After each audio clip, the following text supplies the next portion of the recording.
Hello everyone, my name is Daniel Pyatt and welcome to my YouTube channel. My goal is to help as many martial artists as possible in their journey and study of Jiu-Jitsu, whether you're a complete beginner or an experienced martial artist. I do videos every Friday, so if you like and enjoy this video, don't forget to subscribe to get more just like it. This week we're going to look at a question that was posed to me a few weeks ago, which was about explaining the differences between the different types of shoulder throw. So last week we did a video looking at different language, so basic Japanese language in the dojo, so if you've not checked out that video, please do. And one of the things we talked about is about how variation of Japanese language exists within the same technique. So for example, we talked about sobu, yunichi-uki, and how those two terms sort of vary. Shoulder throw is another example where different dojos will slightly categorise different versions of shoulder throw in different ways. It varies slightly from judo and jiu-jitsu. So what I'm going to do is cover some basic variations and sort of common themes that you might see and talk about the way that we define it in our dojo. So I hope you find it useful, and as always, feel free to ask questions down below and share it with your friends. Okay, so the word for shoulder is kappa, but usually we use Seoi Nage or Seoi Otoshi as the version for the Japanese name for shoulder throw. The nage means to project, otoshi means to drop. So it really is a variation on the way you are applying the technique. That being said, usually in our dojo we have two basic shoulder throw. We have Seoi Nage and Ippon Seoi Nage. So Ippon Seoi Nage means we translate as full shoulder throw. So that's the English name that we give it, although that's not the exact translation from Japanese. And Seoi Nage we usually translate as half shoulder. So I'm just going to deal with the English translations of those first and then the semantics afterwards. So first, Seoi Nage. So block hit, I can break the arm before we do the lock, and then turn. Seoi Nage is half shoulder. I'm not going to throw my opponent all the way over. And what I mean by that is if you look at where Jay starts and look at where he lands, so he lands at the side of my body, okay? So half shoulder is defined because the opponent goes halfway over. So, again, so break, in, down. Then we can finish with whatever lock-in technique we want. However, Ippon Seoi Nage, there's lots of variations. Usually, my opponent this time comes and goes all the way over. So you can see my opponent's on in front of me. So Ippon can mean one or whole, full. So the sort of usual translation is kind of given. So if you're sparring, you score an Ippon, it's a full point. In judo, you complete the throw, you win the match with Ippon. So it's about the position of the opponent at the end of the throw. Now, a couple of things that can vary. First, you notice the first time I came into the lock and kept the lock. But of course, this would be more of a jiu-jitsu way of applying the throw because it's not purely technical in the sense that I don't really need to be able to do a shoulder throw. All I'm really trying to do is break his arm with style. So I'm trying to snap here and drive my body in to do the throw. And obviously his way of countering that is to try and go over. Another variation might be this, where you just break the arm straight over the top. So a really crude shoulder throw might be here. And the throw is an irrelevant part of the technique. I'm just going to, break the arm and look at the consequences afterwards. But that was the original way the technique was practiced. Nowadays, with the advent of Budo, most variations of shoulder throw are done from various grips. So, for example, it doesn't matter how we block. The grip could be over the arm, lifting, so we have 2 points of contact. Right? I can roll the little finger edge under. If I wanted to make this a little bit better, we would rotate the arm and use my elbow as another lock.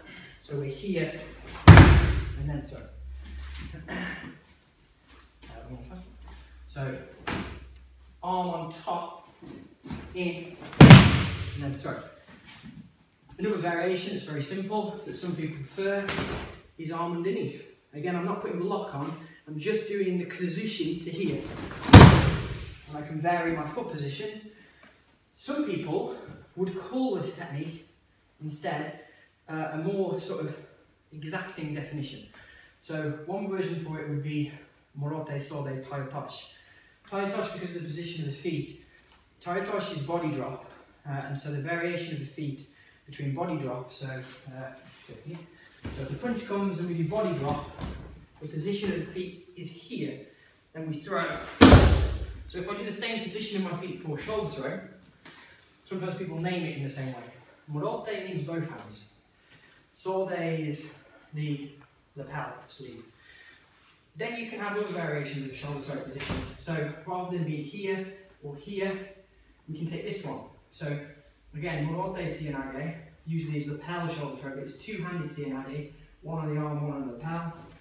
Come through and throw. Other simple variations to think about would be Hiza Seoi Nage. Hiza being knee. So in Hiza Seoi Nage, there's a couple of variations. You can turn, just drop and turn onto your knee, like so. Or a version a little bit more practiced in judo is to drop into the knees as you do it. So you can do it more as a spring, or if I just do it as one technique, just drop straight down. So some people would call all of those variations Hiza Seoi Nage. It's no different to in English if you said just dropping shoulder throw. Like they would all be a version of that technique. So sometimes we argue about the semantics of the Japanese name, forgetting that we could just as easily argue over the semantics of the English name. The key principle I would say in terms of the difference of the shoulder throw, for me, is what type of shoulder throw I'm executing, whether I am executing it from a locking point of view. So am I actually trying to break the arm, or am I trying to just do a pure throw? Because the context affects which one of those is more appropriate. And secondly, am I trying to throw my opponent halfway over or completely over? Because again, that slightly changes the dynamics of the throw and will vary the way that I can then follow up. So both variations should be understood, and you should be able, the beauty of shoulder throw is it's a very fundamental technique. There are dozens of other variations that we could do. Left side, right side, legs out, legs in, 1 foot up. Then you can start to do shoulder throws when you do a sweeping line at the same time, or a spring kick, or dozens and dozens. And they're all unique variations that an individual student might like and adopt. And so because of its broad nature, you inevitably get so many variations, and it's not that they're all different, they're all still fundamental in the same way, but we can name them in different ways. So we have half shoulder, full shoulder, and a couple of different variations of those, from single punches, double punches, etc. But the fundamental principle is the position of the opponent at the end. The same principle can be used with other throws. So for example, if we were discussing, let me bring Jay this time. So ukigoshi, ogoshi, or koshiguruma. So hip throw, floating hip, or hip wheel. Again, the position of my opponent in terms of the angle makes a difference. So just as an example, one variation would just be to use the hip and take the opponent straight down. Another variation would be to turn 180. And then as a final one, same thing, but this time my position's gone 270. So I've turned all the way around. So again, those are different variations of what we could all argue are variations of hip throw, but we do have exact names for different versions because they're variations, and in their own right they can become a speciality, and therefore we practice them as such. Okay. So I hope you enjoyed that video, I hope you found it useful. Please feel free to ask comments. Please feel free to put comments about what you call the techniques of your dojo, why you do that. It's always wonderful to find out different variations and meanings, so please share those.